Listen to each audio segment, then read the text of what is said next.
walaalayaal dhammaantiin waxaa sharaf inoo ammaantay inaynu halka ku kulanno isdhegaysano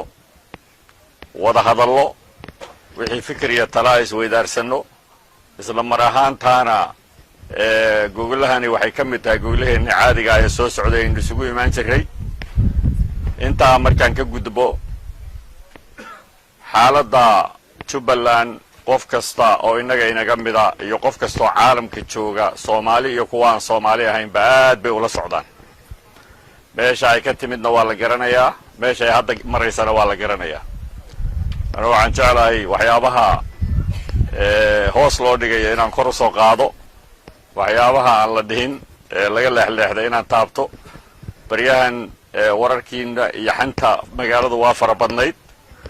muddo horena waa farabadnaan jirtay laakiin labadan maalmood waxaad moodaysaa inay xoogaa soo kacday waxaan rabaa inaan idiin sheego xantaasi iyo waxyaabaha suuqa la wado waa warxumo tashiil horaynu isu nidhi go'aan aynaan wada qaadanin iyo tala aynaan wada lahayn qofna kuma dhaqaaqi doono haddii aan la yidhaahdo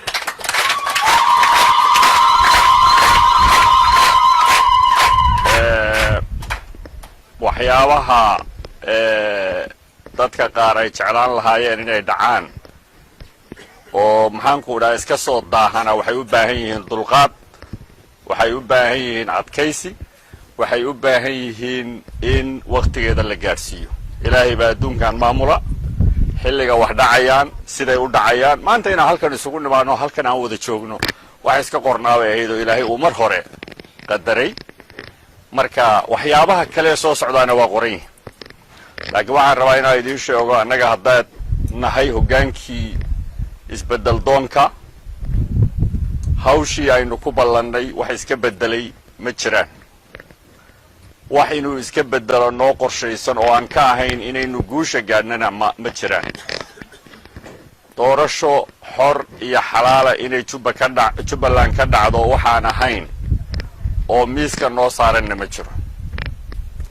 cid aan hadal kula gelayno iyo cid aan kala hadlayno iyo cid aan kala munaaqishoonayno waxaan ka ahayn in shacabka Jubbaland rabitaankooda ay miiska soo saaraan oo hoggaankooda iyagu doortaanna ma jiraan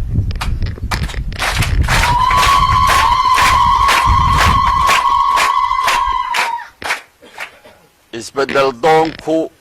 ma aha jagadoon madax doon ma aha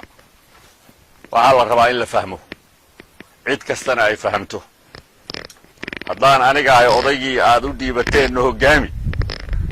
muhiimaddayda koowaad een idinku hoggaaminaya maaha inaan anigu ama madaxweyne noqdo ama aan madax noqdo maaha waa in Jubbaland ay ka dhacdo doorasho xor iyo xalaal ah